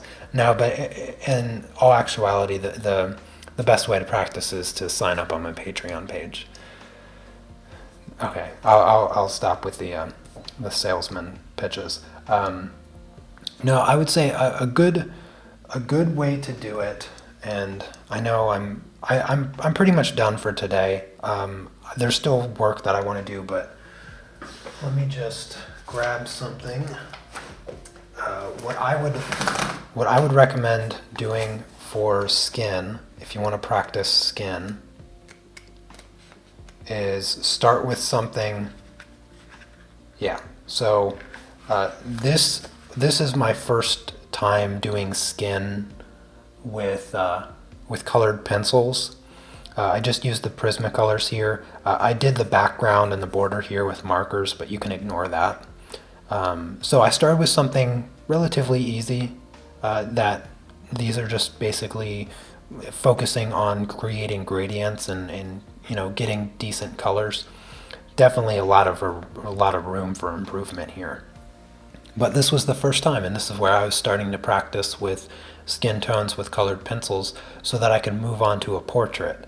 Because at this point, I had never done a portrait with colored pencils. So this was where I started. And then after I did that one, I got a little bit more confident, and I was like, okay, let me try something a little bit more complex. So that's where I did this. I practiced hands.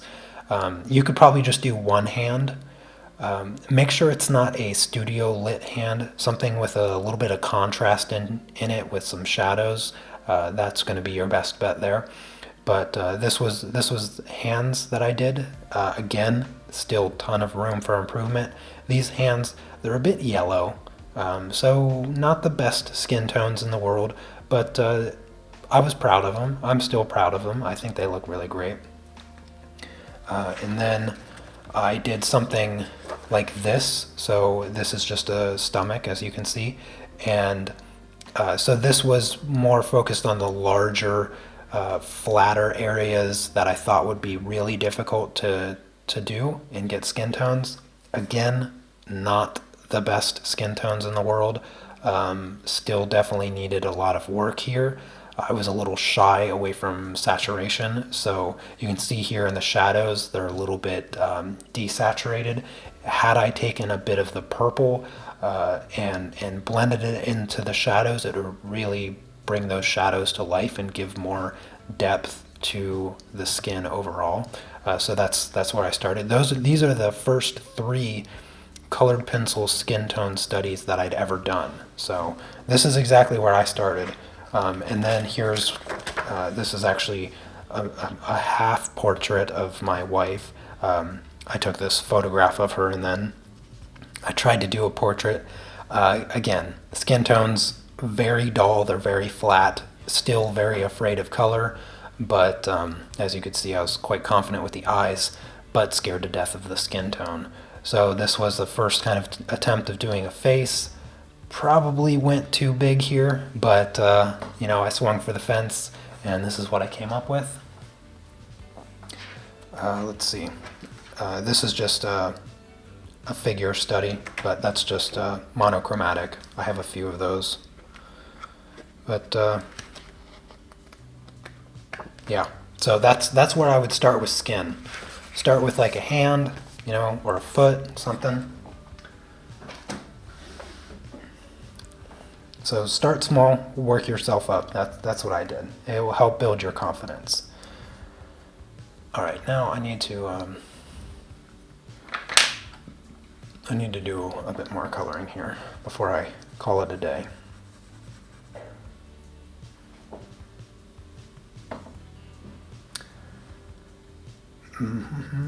Let's see here.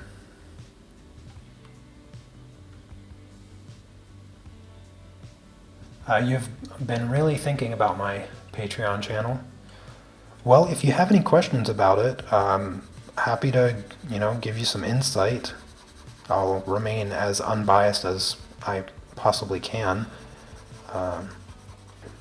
But in comparison, I 100% in comparison to what most artists offer on Patreon, I far exceed everyone for a lower price. I don't know another artist that does at least 8 hours of live streaming on Patreon for only $5 a month. And I cover colored pencils and pastels.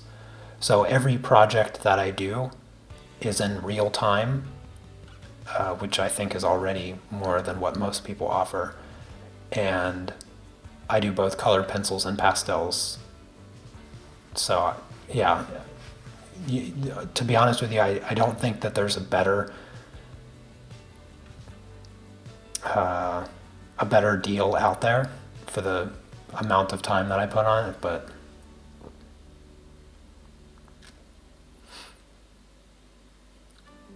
am I planning on joining the Isolation Jazza competition. I have no idea what that is. So probably not. I know who Jazza is, but I don't know what his competition thing is.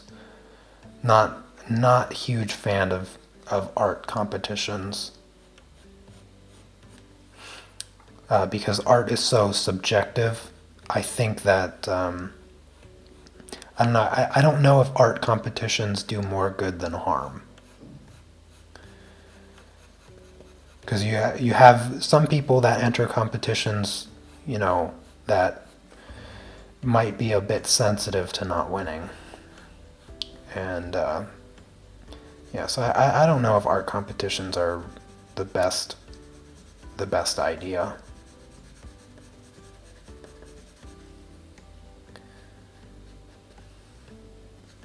Even though I've had one. I haven't had one since, and I don't know. Maybe I'm being a bit too hard on myself there with art competitions, but I just don't know. I'm not sure if I'm a fan of them or not. I guess I'm kind of undecided there. So I'm not saying that art competitions are bad and people shouldn't do them. Don't get me confused here. It's just I'm not sure. I think that's my stance. I'm just not sure. I don't know if I'll do another art competition on my channel. Maybe if my opinion evolves on the subject, but for now I don't think I will be. I feel bad having to choose a winner. I don't like that either. That I can say for sure. Do not like having to choose a winner.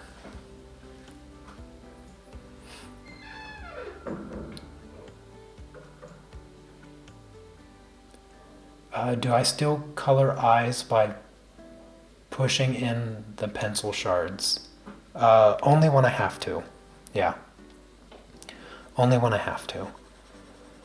I do it, well, there's this old tutorial that I did way back in the day, how to color beautiful eyes.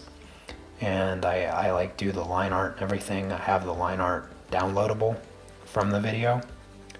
But the eyes are really big that I'm coloring. And so it gives me the room on the paper to do a lot of the pencil shaving technique that I enjoy doing. But when they're smaller eyes, like the eyes on my self-portrait here, there's no space to put the flecks. So I just will sometimes reserve just the white to do the highlights. So I'll scrape off a bit of white and then I'll place it where I need it and put the white dot. But I usually don't have to do that because I can just avoid that highlight. But if I happen to mess it up, then I can fix it by doing that. So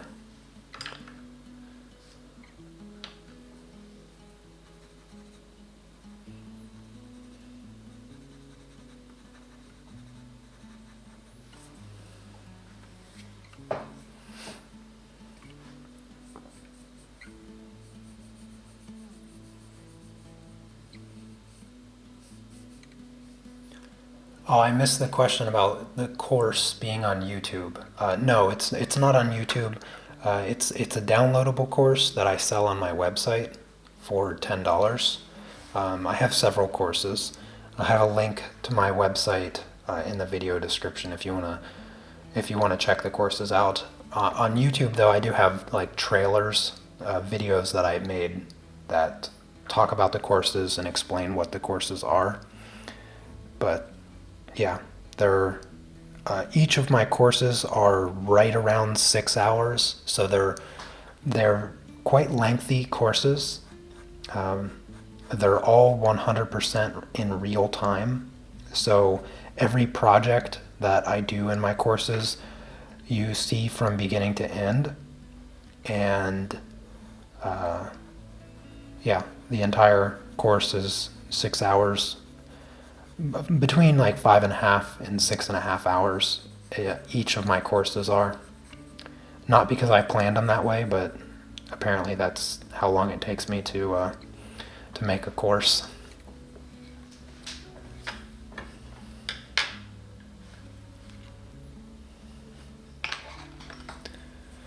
Now I need to fill in my ring.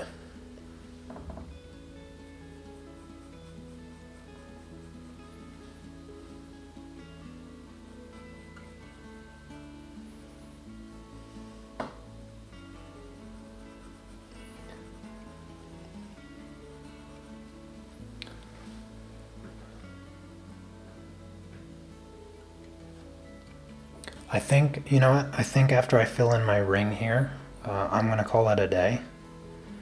I think I've been streaming, I don't even remember when I started. I know it's coming up on like 2 hours, I think. Can't remember when I started though, because I started early. But I think I'm going to call it a day after I finish my ring here. And I'll set up tomorrow's live stream. It will be in my morning because I have to do 2 streams tomorrow. I'll be streaming over on Patreon, working on the lion that I just showed you. This week we're starting a new colored pencil project. And to be honest with you, I actually don't know what it is yet. So I gotta do a little bit of homework today and figure out what the new colored pencil project is going to be. If you guys yourselves have any recommendations for the colored pencil project, let me know in the chat before I go. Help me out with my decision making.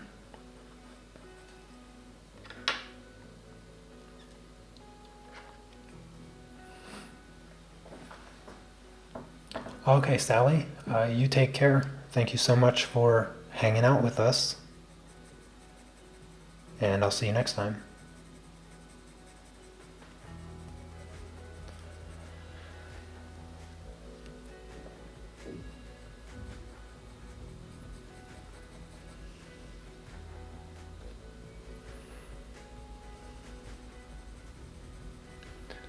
I'm just gonna darken my finger here a little bit.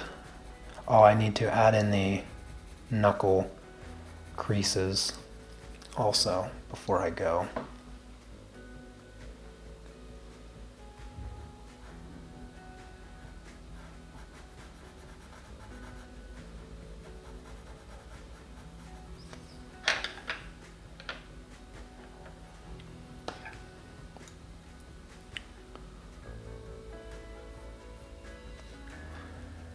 Let's see, the knuckle creases are kind of pinkish, so I think I'll use kind of a brownish red. Let's see here. I don't need to be too accurate with them. More important, scale is anything. Scale is everything, just making sure that they kind of fit where they're supposed to be. Oh, you're welcome for the insights. I'm glad you find it helpful. Like I had mentioned in previous live stream, the more questions you guys ask me, the more of a tutorial that this whole project becomes. I haven't really focused a lot on explaining step by step what I'm doing. I have explained quite a bit throughout the process, but for the most part, I'll only explain what you guys ask me, because this isn't really a tutorial. It's just a working live stream. You get to see what I do in real time. But if you guys ever have specific questions about how to do something or whatnot, just know that I am more than willing to give you full, complete answers to the best of my ability, and that I never hold anything back. So I will freely share as much information as you ask for.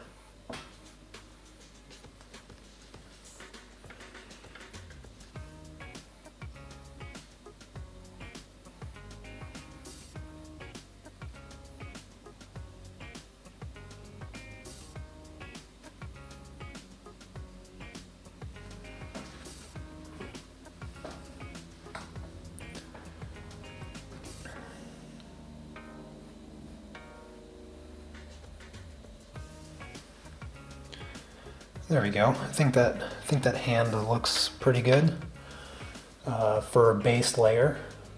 And so here's what the portrait is looking like overall. If my camera will focus. There we go. So here's where we're at. Tomorrow I'm going to start on the shirt. And to be honest with you, I don't really know. I haven't really yet figured out how I'm going to go about the shirt. I have a few ideas. I think what I'm going to do is just start with the black and start putting in all like the really dark shapes and ignore the pattern of the shirt for now. And so I'll just work on the basic shapes that show up in black. That way I can preserve as much detail as possible. And then the stripes, as you can see in the thumbnail, the entire shirt is based black, but the stripes show up because there's like this white lacing that goes through, and so it turns it into a grayish stripe. I've thought of a few different ways of recreating that, but not a way that I have yet fully committed to. So I think what I'll do is I'll start with the bold black shapes, because I'm probably going to spend like 2, maybe even 3 days getting just the base layer of the shirt. And then, I mean, by the end of the week, which is, yeah, a pretty good time frame, by the end of the week, I should have the paper completely covered, and then I can just go back through and start polishing out all of the details and getting that second full layer of correction over top of this. But so far, coming together pretty good. I need some big gold chains. Yeah, I don't know about that. Gold's not really my color. What's the paper? So the paper that I'm using is the Strathmore Bristol plate paper. But with that last question, appreciate you guys coming by and hanging out. I hope that you enjoyed the live stream. Don't forget to give it a thumbs up for me. If you have some color pencil friends, then feel free to share the live stream or share tomorrow's live stream, since I'll have that scheduled out in just a few minutes. And yeah, I'll hopefully see you tomorrow, either on the self-portrait live stream or hopefully over on Patreon. I'd love to see a few new faces over on Patreon, so be sure to check that out if you're interested in learning more from me. And then yeah, description, or the link is in the description. So yeah, have a great rest of your day, and I will see you next time. Take care. Peace.